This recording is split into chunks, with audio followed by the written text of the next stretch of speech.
আলহামদুলিল্লাহ প্রিয় দর্শক, এখন আমরা এই ভাইয়ের কাছ থেকে কিছু ইসলামিক প্রশ্ন করব বা জানবো যে আসলে আমাদের ভাই উত্তর দিতে পারে কিনা। আপনারা ভিডিওটা দেখুন। আসসালামু আলাইকুম ওয়া রাহমাতুল্লাহ। ওয়ালাইকুম আসসালাম। তো তুমি কেমন আছো? ভালো আছো? জি আলহামদুলিল্লাহ। তাহলে তোমার নাম কি? আব্দুল রহমান তামিম। তা তোমাকে আমি দুইটা ইসলামিক প্রশ্ন করব, তুমি উত্তর দিতে পারবে? আচ্ছা, তুমি বলো যে পাখিকে আরবিতে কি বলে? তয়ের। বাহ, মাশাল্লাহ। দেখছেন, এই মাদ্রাসাতে পড়ে যে আমার ছোট ভাই, হয়তো কারো থেকে শিখেছে অথবা কোনো হুজুরতে শিখছে। আচ্ছা, তারপরে তুমি বলো যে আমরা যে ঘরে বাসা বাড়িতে শুয়ে থাকি, আরবিতে ঘরে কি বলে?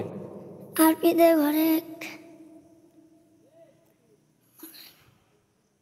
তাহলে তুমি তোমার খেয়াল নেই, জানো না নাকি? হয়তো জানতে, হয়তো এই ভাইয়ের মনে নাই দ্বিতীয় প্রশ্নটা।